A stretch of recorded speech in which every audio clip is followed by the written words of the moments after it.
Na več kot 24.000 kvadratnih metrov velikem razstavišču se letos na knjižnem sejmu v Bologni predstavlja kar 1278 razstavljavcev z vsega sveta. Častna gostja letošnjega sejma je Kitajska. Na sejmu pa ima svojo stojnico tudi Slovenija. Na stojnici, ki jo organizira Javna agencija za knjigo, sta bili letos predstavljeni tudi pričujoči knjigi, pri katerih so sodelovale tudi strokovne službe Zveze društev gluhih in naglušnih Slovenije.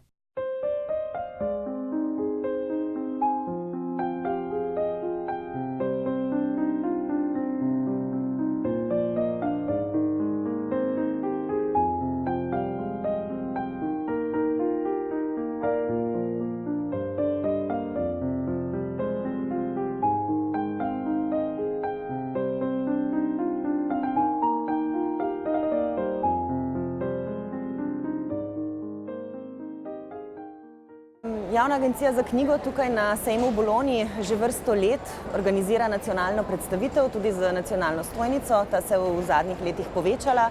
Na stojnici tudi nudimo prostor za slovenske založnike, ki tukaj tržijo prevodne pravice za knjige ali pa ilustratorske pravice. Smo pa izjemno veseli in tudi bolonjski sejem je na tem navdušen, da vsako leto pravzaprav imamo tudi strokovni dan, na katerega pripeljemo poln avtobus zainteresiranega občinstva, ilustratorjev, avtorjev, novinarjev, drugih strokovnih sodelavcev, ki si potem tudi skozi ves dan na sejmu ogledajo, kaj je novega, kaj smo pripravili mi. To je že 7. knjiga, ki je šla v okviru projekta Prilagajanje in izdajanje knjig v slovenskem znakovnem jeziku, ki ga izvaja Zveza društev gluhih in naglušnih Slovenije s pomočjo Ministrstva za kulturo. Žiga Špaget je za punce magnet, je multisenzorna knjiga, ki jo lahko berejo gluhi in gluhoslepi, slepi in slabovidni ter tudi osebe z motnjami v duševnem razvoju. Besedilo dopolnjujejo risbe kreten, ki jih je ustvaril Nikolaj Vogel, gluhi akademski slikar, besedilo v velikosti 18 pik, videoposnetek s pripovedovalcem vsebine v obliki QR kode in brajica.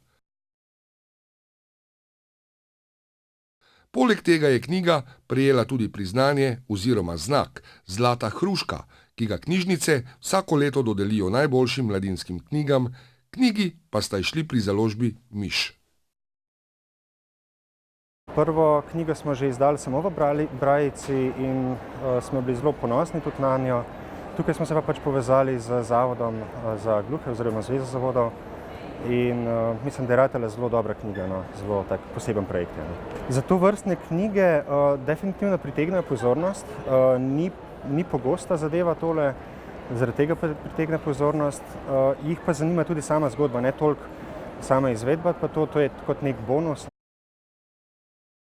Letošnji bolonjski sejem je za Slovenijo pomemben tudi zato, ker so na njem podpisali listino, s katero so se dogovorili, da bo leta 2021 častna gostja sejma Slovenija.